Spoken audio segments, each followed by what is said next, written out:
그 사진이 첫 장 한 장 나오더라고요. 이 사진에 대한 얘기를 좀 해드리고 싶습니다. 저는 이제 2002년 월드컵을 보고 처음에 남미로 갔다가 2005년에 베트남 선교를 들어갔습니다. 그래서 2005년에 들어갔으니 한 15년 정도 하는데 이 첫 기억을 제가 잊을 수가 없습니다. 제가 베트남에 처음 들어가서 한 16시간 정도로 이 자동차로 운전을 해서 첫 선교지를 그 베트남 중부 분메톡이라고 하는 곳을 가게 됐습니다. 그런데 새벽에 한 3시쯤 출발해서 저기가 한 오후쯤 도착할 계획이었는데 이 길을 헤매다 보니까 도착한 시간이 한 7시가 넘었더라고요. 그래서 불 좀 켜주세요. 왜 이렇게 어둡습니까? 그랬더니까 불이 없다는 거예요. 전기가 없대요. 왜 그렇습니까? 그랬더니 이 남북 전쟁, 그러니까 월남하고 월맹이 싸운 다음에 통일된 이후에 이 남쪽 군인들을 도왔던 그 소수 부족들에겐 그때까지도 전기가 안 들어가 있던 겁니다. 그래서 자동차 라이트를 켜고 제가 이 간단하게 이제 말씀을 나누고 이렇게 설교를 하는데 소수 부족들이라 베트남어를 못 하더라고요. 그래서 통역을 써가면서 어떻게든 했어요. 그런데 그때 들리는 소리가 아멘, 할렐루야 그 소리가 똑같이 들리더라고요. 그래서 이게 아멘, 할렐루야가 그 세계 공통어구나. 이제 그때 느꼈어요. 근데 가슴이 뭉클하더라고요. 그런데 그게 다 마치고 나서 제가 가지고 갔던 그 식용유, 또 쌀, 소금 뭐 이런 것들을 주면서 제일 먼저 쌀을 들고 앞에 있는 아주머니에게 쌀을 딱 드리려고 했어요. 그래서 쌀을 주고 손을 좀 잡고 안아보려고 하는데 이 손이 없는 거예요. 이렇게 옆을 보니까 다른 사람도 뭐 발이 없는 사람이 있고 이게 이 한센병 마을을 제가 처음 간 거예요. 내가 그런지도 모르고 갔었던 거죠. 근데 한센병이 이제 이 전염되지 않는다. 전염되지 않은 사람이 거기서 하는 건데 못 안겠는 거라. 그 손을 못 잡겠는 거예요. 그래서 하나님 앞에 회개를 했어요. 제가 하나님 다시 제가 잠시 멈추고 기도하고 하나님 이 선교사가 선교하러 와가서 이 손 없는 한센병 환자를 못 안으면 이건 뭡니까? 그래서 회개 기도를 하고 다시 용기를 얻고 손을 주면서 그 손을 잡았어요. 다시 안았어요. 그리고 그 다음날 아침에 이 아이들 지금 산이 보이는 여기 잘 보이죠? 이 아이들을 데리고 제가 우물가를 이렇게 가서 야 머리도 감겨주고 세수도 시켜줄게 간 거예요. 그런데 이 아이의 손을 보고 제가 깜짝 놀란 겁니다. 제 손가락보다 두껍더라고요. 왜 이렇게 손이 두껍느냐? 그랬더니 손톱깎이가 없어가지고 뭐 이렇게 놀면서 하다 보니까 이 손톱깎이 없이 손이 굽어진 거예요. 그리고 이 머리를 감겨주는데 그 뭐 찬빗을 갖고 와야 된다 그래서 왜 갖고 와야 되는지 몰랐는데 가보니까 머리에 이가 있고 그렇게 살더라고요. 제가 돌아오면서 이 어떤 많은 생각들 속에서 많이 울었어요. 울면서 하나님 도대체 이게 뭡니까? 저는 뭐가 잘나서 문화생활도 하고 또 한국에서 또 여러 가지 그 누릴 것들을 누려보고 또 볼 것도 많이 보고 이렇게 하다가 이렇게 살았는데 이 사람들, 이 아이는 이 마을에 사는 사람들은 태어나서 한 번도 큰 길까지 나가보지도 못하고 여기 죽는 사람도 많대요. 산속에서. 뭐가 이들은 부족해서 하나님 이들에게는 이런 삶을 우리에게는 이런 삶을 주십니까? 왜냐하면 이들도 똑같이 하나님을 아버지라고 부르고 있었고 똑같이 하나님 말씀에 할렐루야 아멘 하고 있는 똑같은 사람인데 똑같은 하나님의 자녀인데 왜 이들에게는 이런 삶을 주시고 저는 이런 삶을 주셨습니까? 이 궁금증이 선교 첫 시작할 때 그러면서 막 이 어떤 막 올받쳐지는 이런 것들이 막 생기더라고요. 그런데 이제 제가 돌아오면서 마지막 다 이제 호치민시에 도착할 쯤 돼서 하나님께서 고린도전서 8장 말씀을 주시더라고요. 8장 제가 본문을 다 읽으셨을 것 같으니까 8장 14절 말씀을 다시 한번 보실까요? 제가 읽어보겠습니다. 8장 14절 보면 이제 너희의 넉넉한 것으로 그들의 부족한 것을 보충함은 후에 그들의 넉넉한 것으로 너희의 부족한 것을 보충하여 균등하게 하려 함이니라. 이 균등하게 하려는 게 하나님의 뜻이었다는 거예요. 그래서 어떻게 균등해질까 이런 생각들을 해보게 되죠. 어떻게 균등해질까? 그런데 제가 이 말씀을 딱 보면서 제가 줄 수 있는 거, 할 수 있는 것을 했는데 그러면 내가 주고만 왔나? 이런 생각을 하니까 그렇지 않더라고요. 제가 그들 때문에, 그 사람들 때문에 제가 하나님을 만난 것 같아요. 하나님을 일하시는 현장에 갔다 온 느낌이었어요. 그리고 제 영혼이 맑아지고 그들 때문에 저는 아주 그 조그만 생필품을 줬을 뿐인데 제가 받아온 게 더 많더라고요. 얼마나 그때 제가 감격을 했는지 몰라요. 그 이후에 제가 이 소수부족들 마을을 아주 많이 다니게 됐어요. 제가 시간 있으면 쭉 이제 정리된 그런 것도 있는데 거기 보게 되면 제가 그 소수부족 마을을 일부러 많이 가요. 경찰들이 못 가게 하면 가면 계속 뭐 이렇게 법으로 못 가게 자꾸 막으니까 소수부족 마을들 못 가게 하면 그런데 저는 일부러라도 자꾸 찾아가서 그 선교를 했는데 가는데 16시간 오는데 16시간 하니까 한 2시간 이런 시간을 다니는데 제가 실제로 가서 거기서 사역하는 시간 30분도 안 될 때가 많아요. 왜냐면 조금 하다 보면 경찰들이 와서 자꾸 내쫓으니까. 그런데 30분을 사역하기 위해서 32시간을 사용했을 때 그리고 또 많은 비용을 들이고 갔는데 아까운 생각이 전혀 들지 않습니다. 전 제가 할 수 있는 것을 했지만 받아오는 게 훨씬 더 많았어요. 얼마나 많았는지 몰라요. 그래서 이것이 바로 주님이 원하시는 거구나. 그러면서 이런 생각을 해봤어요. 우리가 마태복음 6장을 보게 되면 주님께서 이런 말씀을 해주세요. 6장 46절에 보면 그러므로 하늘에 계신 너희 아버지의 온전하신 것 같이 너희도 온전하라 이 말씀이 있어요. 그런데 온전한 사람 보셨습니까? 온전한 사람 저도 부족하고 우리 목사님도 굉장히 이제 똑똑하시고 또 굉장히 저 목사님 참 존경합니다. 여러분 참 좋으신 분이 많은데 그럼 목사님 스스로 생각할 때 나는 완벽하다, 완전하다 이렇게 생각하실 거예요. 아니에요. 우리 모두 다가 완전하다라고 생각하는 사람이 없어요. 온전하다라고 생각하는 사람이 없습니다. 있습니까 혹시? 없을 것 같아요. 그런데 왜 주님은 우리에게 너희 아버지 온전하신 것 같이 너희도 온전하라 이 온전하라는 것을 온전하라 이렇게 명령으로 이렇게 주고 있을까? 온전한 사람이 없는데 온전하라고 명령을 주고 있단 말입니다. 그래서 그 명령인데 이 명령인데 어떻게 온전하여질 수 있을까? 어떻게 온전하여질 수 있을까라고 했을 때 그 말씀이 결국 나의 온전함, 내가 온전해지기 위해서 나의 부족을 내가 온전해질 수 있도록 나의 부족을 채우는 방법이 이거였다는 겁니다. 제가 이곳에 와서 지금 우리 간증도 했지만 1년 7개월 동안 있는 동안에요. 우리 한번 사진 한 번만 보여주세요. 다음 사진. 여기 처음에 얘네들이랑 제가 저기 2020년이죠. 2020년 30명이 함께 첫 인천공항에 도착한 시점입니다.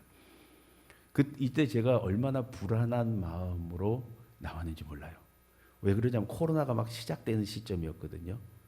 그래서 처음 이 학생들이 나올 때 제가 한 2달 정도 이 한국 교회를 방문하려고 전에 여기 왔을 때처럼 이렇게 하려고 나왔었는데 코로나 때문에 저희를 받아들이게 하던 모든 교회들이 다 취소를 한 겁니다. 갈 데가 없었어요. 내일 나가야 되는데 오늘까지도 갈 데가 없었습니다. 받아주는 교회가 없었고 기도원을 알아봤는데 기도원도 없었고 갈 곳이 없더라고요. 그래서 학생들에게 제가 우리가 어쩌면 나가서 길에서 잘 수도 있겠다. 그러면 그러면 춥지만 꼭 안고 우리 같이 밤을 지새자. 그럴 수도 있다. 그리고 어쩌면 우리가 몇 끼를 굶을 수도 있을 거야. 금식하자.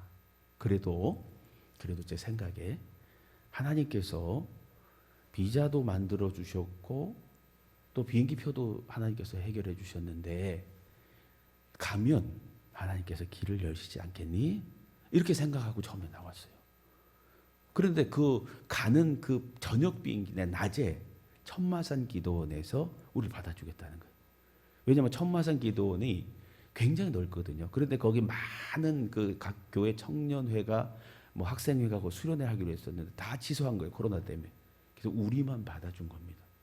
첫 시작을 하고 우리는 한 2달 정도 돌다가 다시 갈 줄 알았어요. 우리가 저기 신천지 사태가 터질 거라고는 상상도 못했죠.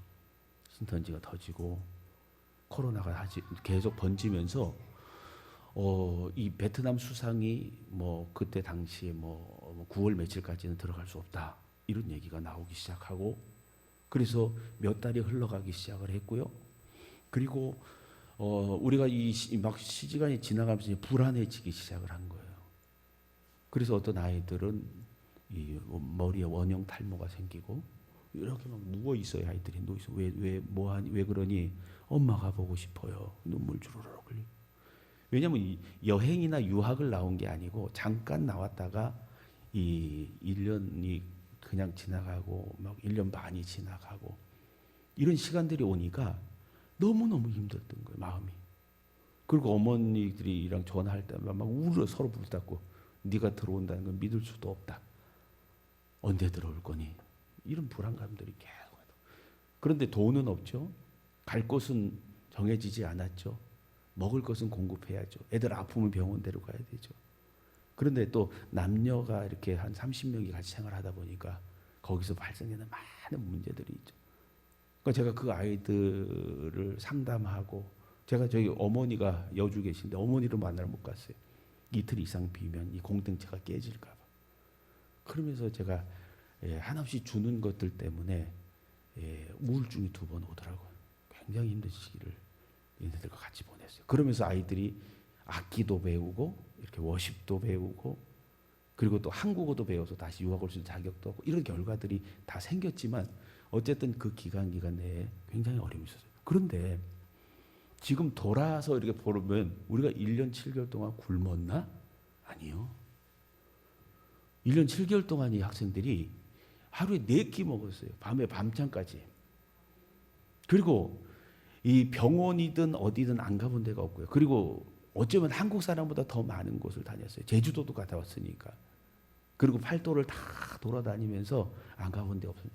서울랜드도 갔다 오고 롯데월드도 갔다 오고 저기 또 이 선교사 묘지도 갔다 오고 또 손양원 목사님 거기도 갔다 오고 안 가본 데 없이 다 가본 거예요. 잘못. 그리고 그 겨울에 그 지난 겨울이 영하 25도까지 내려가더라고. 제가 제발 겨울은 나지 않게 해주세요. 40도에서 영하 25도 상상만 해보시오. 얼마나 추운. 근데 그 겨울에 이 아이들을 위한 따뜻한 옷들이 넘치도록 오고 기름값을 그 주유소에서 우리 학생들 그 기름을 갖다가 무료로 내줘가지고 기름 그냥 원 없이 그 따뜻하게 지내도록 하시더라고요. 그래서 그걸 알았어요. 한국 교회의 발전의 원동력은 이거구나. 우리 학생들 똑같이 느끼는 거예요. 어쩌면 그렇게 예수님처럼 희생하고 봉사하는데 이 헤아리는 것, 계산하는 것들이 그렇게 없을까? 계산하지 않고 주더라고요. 그리고 그 말씀이 누가복음 6장 38절에 보면 그 말씀이 있어요. 어떻게 돼 있냐면 주라 그리하면 너희에게 줄 것이니 이 말씀이거든요. 그러면 내가 부족하지만 내가 할 수 있는 것을 가지고 주면 나의 부족한 것을 채워서 하나님 온전케 하시겠다는 건데 그것을 한국교회 성도들이 한국교회가 하고 있더란 말이에요. 그리고 이 더 보면 곧 후이되어 누르고 흔들어 넘치도록 하여 너희에게 안겨주리라. 너희가 헤아리는 그 헤아림으로 너희도 헤아림을 도로 받을 것이니라. 그러니까 헤아리지 않고 주시더라고요. 사실은 뭔가 좀 이게 계산하기 시작했으면 우리를 참 돕는 게 그게 쉽지 않았어요. 왜냐하면 다 어려운 시기였으니까. 그런데 우리를 위해서 돕고 우리 정순이 목사님 와서 강의해 주세요. 우리를 좀 도와주세요. 그 할 수 있는 데까지 마음을 써주시고 교회가 같이 성도하고 기도하고 그런 마음들 그런 것들이 모아지면서 우리 아이들이 사명이 생기더라고요. 야, 우리 한국교회처럼 이 한국교회 이것들을 가지고 가야겠구나. 베트남에 이런 것들을 심어야겠구나. 이런 생각들이 들어요. 그래서 1년 반이 지나면서 아이들이 1년 반 동안 광야 생활을 하면서 먹이고 입히고 받았는 그 사랑 때문에 소명이 생기기 시작을 한 거예요.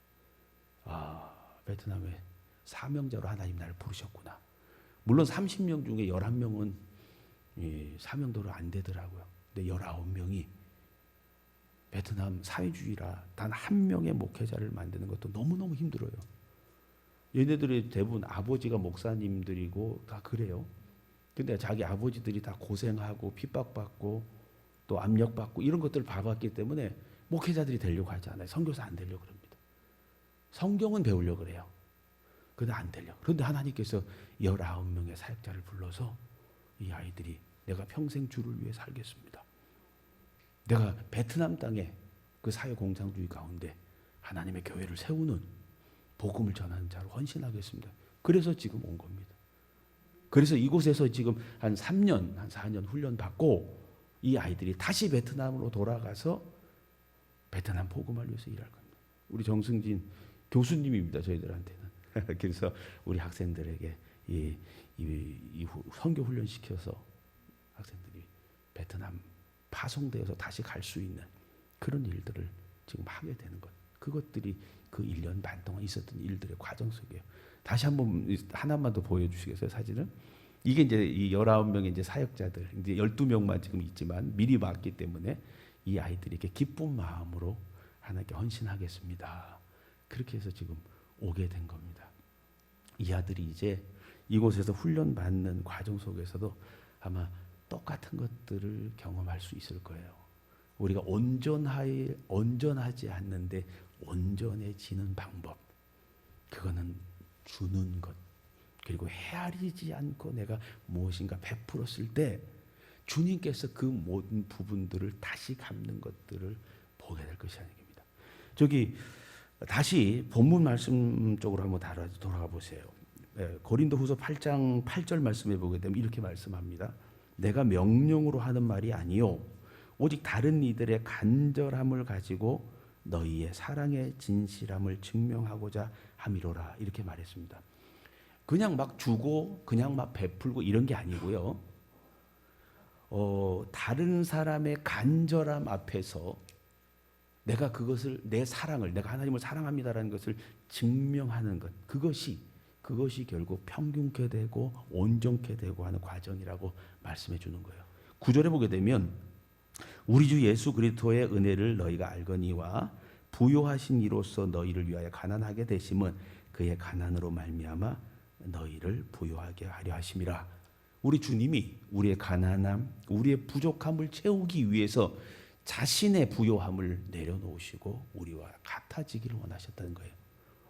그런데 한국교회가 또 우리들 중에 무엇인가 좀 가지고 있는 것 그리고 할 수 있는 것들을 해서 누구에게인가 주고 그 다른 사람의 간절함을 채워줄 수만 있다면 우리의 부족한 부분들을 주님이 채우시겠다는 겁니다. 채우고 차고 흔들어서 넘치도록 우리의 부족함을 주님이 채워주시겠다. 계산 없이 내가 대접받고자 한 대로 계산 없이 그렇게 대답한 것에 대해서 하나님께서 그렇게 다시 채워주겠다는 겁니다. 어쩌면 믿는 사람들은 내가 하나님을 사랑하는 것을 증명해내는 삶이 아닌가 싶습니다. 우리 해운대 소정교회도 사실은 그런 싸움이 아닐까 싶어요. 우리 하나님 사랑합니다. 하나님 믿습니다. 그런데 그거 증명해봐. 하나님 정말 믿어? 증명해봐. 하나님 사랑해? 증명해봐. 이런 질문을 계속 듣고 있는 거죠. 그런데 그 질문을 계속 들었을 때 내가 하나님을 사랑하고 하나님을 믿기 때문에 그러면 어떻게 할 것인가라고 할 때 다른 사람의 간절함 앞에 내가 그것을 증명해 보인다는 겁니다. 그냥 돕는 게 아니고 그냥 막 하는 게 아니고 하나님께서 원하시는 어떤 간절한 곳, 하나님이 원하시는 어떤 간절한 선교의 거기, 하나님께서 원하시는 어떤 그 간절함에 우리가 응답하는 것, 그게 우리의 사랑에 대한 증명이다라는 겁니다. 저는 이 베트남에 가서 제일 힘들었던 게 뭐냐면요, 그 제자를 삼는 거였습니다. 제자. 그게 왜 힘드냐면요, 그냥 교제하는 선교는 좀 할 수 있을 것 같아요. 왜냐하면 교회 뭐 도와줄게요. 그러면 도와주면 교제가 되고, 학생들 불러놓고 뭐 내가 좀 도와줄게. 니네 이렇게 모이자. 그리고 뭐 일주일에 한두 번씩 성경 공부하자. 그러면 도와주는 데 다 할 수 있을 거 아니에요. 그런데 주님께서 말씀하실 때 제자 삼아라 이 말씀이 있잖아요. 이 제자를 삼으려면 스승이 돼야 되는 거 아닙니까? 스승이 된다는 얘기는 예수님처럼 희생이 필요한 거고 내가 모범을 보여야 되는 거예요. 왜 목사를 많이 안 되려고 하냐면 목사는 제자를 삼고 본이 되는 삶을 살지 않으면 안 되는 위치에 가는데 그 위치가 싫은 거죠. 부담스러운 거죠. 선교사도 마찬가지입니다. 선교사도 제자가 되는 삶을 이렇게 제자를 만들기 위하면 내가 스승의 그런 위치에 서서 그런 예수님의 본을 보여야 반드시 그게 되는데 그게 참 힘들더라고요. 근데 같이 있고 같이 하면서 하나님이 그 생각을 바꾸시더라고요. 결국 나의 부족, 내가 온전해질 수 있다라는 것은 이 베트남 속에서 하나님이 제자를 삼고 그들의 간절함, 그 베트남 복음화를 원하시는 하나님의 간절함에 응답하는 것, 그거더라고요. 그래서 저희는 하나님께서 만드신 아이들이에요. 하나님께서 만드셨어요. 그래서 이거 누가 만들겠어요? 제가 이 아이들이 제가 자식 같고 저의 제자들이에요. 그런데 이 아이들을 위해서 제가 어떤 희생을 해도 아깝지 않더라고요. 어떤 희생을 해도. 이제 그런 상황이 하나님께서 만들어 주셨어요. 그런데 그것을 하시는 그것이 뭐냐면 하나님이 베트남을 복음화시키고자 하시는 간절한 열망 속에서 이런 과정이 나온 것이 아닌가 싶습니다. 우리 학생들 지금 19명, 20명이라고 계산하면 한 명당 학비가 200만 원 정도 돼요. 한 학기에. 그러면 1년이면 한 명당 한 400만 원, 20명이라고 잡으면 8천만 원. 그리고 이 학생들은 지금 은혜로 살아라라고 이렇게 했기 때문에 모든 학생들이 지금 교회에 가서 견습 선교사를 합니다. 제가 아침에 좀 늦은 이유가 동네 중앙교회 한 명을 우리가 견습 선교사로 해서 한국 교회를 배워라. 그리고서 이제 돌아오는 길에 비가 와서 이렇게 많이 왔겠는데 이 아이들은 일하지 않습니다. 아르바이트 하지 않습니다. 오로지 하나님의 은혜로만 그렇게 살아갑니다. 그런데 매달 8천만 원 그리고 아이들 보험료 그리고 생활비 뭐 이런 거 하다 보면 한 달에 한 몇백만 원씩 들어가거든요. 그런데 하나님께서 이것을 할 때 1년 반 동안 하나님께서 우리를 먹이시고 입히신 것에 대한 그 간증이 있기 때문에 순종하게 되더라고요. 하나님이 하시겠지. 분명히 하나님께서 1년 반 동안 우리를 도우셨던 그 손길처럼 우리를 도울 거야. 그래서 제가 순종하고 나왔어요. 그래서 이 애네들이 한 학기 학비를 낼 수 있게 되고 또 그걸 하게 돼요. 왜냐하면 그 하나님의 간절함, 선교에 대한 간절함을 순종하기 시작하면 그것을 하게 될 것이라는 거예요. 그래서 저희들의 목표는 이제 하나님께서 우리를 이렇게 했으니까 우리 베트남 복음화를 우리가 이루어 가자. 그 베트남 복음화 어떻게 이룰래? 하나님 우리를 사역자로 어떻게 이룰래 할 때 저희는 베트남의 초, 중, 고생들을 전도해야 그들을 변화시켜야 그들이 10년 후에 15년 후에 베트남의 지도자들이 됐을 때 사회로 지도됐을 때 그들이 예수를 믿게 되는 걸 통해서 복음화가 될 것이다. 그래서 저희는 베트남의 초, 중, 고 학생들이 있는 그 시골로 들어가려고 합니다. 한번 사진을 한번 좀 보여주시겠어요? 제가 다음 이게 지금 베트남 호치민에서 세운 교회입니다. 교회. 이 교회인데 베트남 사회공산주의라 교회 허가를 안 줍니다. 교회 허가를 내면 4년 막 5년 해도 허가를 잘 안 줘요. 그런데 이 비즈니스 허가는 2주, 뭐 길어야 한 달이면 다 나옵니다. 그러면 저희가 이런 것을 세워서 이 안에서 시간과 공간을 빌려주는 거예요. 한 장만 더 넘겨보시겠어요? 사진을. 그러면 이렇게 이 안에 이런 예배실도 있고 모임방도 있고 또 커피를 마시는 것도 있고 또 개인 공부하는 것도 다 있어요. 그러면 여기서 우리 학생들이 이제 여기서 한 4년을 공부하고 가면 이곳에 돌아가서 자기가 한국말로 학생들이 한국어를 지도할 수 있잖아요. 또 악기를 다 배우잖아요. 그러니까 악기를 지도할 수 있어요. 컴퓨터를 배우고 있으니까 컴퓨터도 할 수 있어요. 그러면서 동아리 모임들처럼 이곳에서 계속 가지면서 초중고 학생들이 예수를 믿도록 자꾸 이렇게 유도해 가는 겁니다. 베트남이 사회공산주의라 도시 중심으로는 그런 교회가 있는데 시골로 내려가면 전혀 교회가 없습니다. 예수를 모르는 사람들이 너무 많아요. 정책적으로 그렇게 하고 있는 겁니다. 그래서 저희는 이 한글 카페라고 그러는데 한글 카페 153 교회를 만들어서 153곳에 이 아이들이 하나씩 파송이 되어서 그곳에서 예수를 모르는 사람들에게 이런 카페 교회를 스터디 카페 교회를 지어주고 그 안에서 예수를 믿도록 하는 그래서 초중고 학생들에게 그 일을 하는 것들을 진행하려고 합니다. 하나님께서 하나님이 일하시는 그 현장 그리고 그 모습들을 보게 하셨습니다. 생각나는 대로 기도해 주시고 또 우리 목사님 많이 도와주고 계신데 우리 사랑하는 성도 여러분들도 이 아이들이 잘 훈련받고 돌아가서 베트남 신학 사역 그리고 베트남의 이런 그 베트남 시골로 다시 파송되어서 초중고생들을 전도하는 그런 사역에 매진할 수 있도록 기도와 관심을 부탁드립니다. 기도하겠습니다.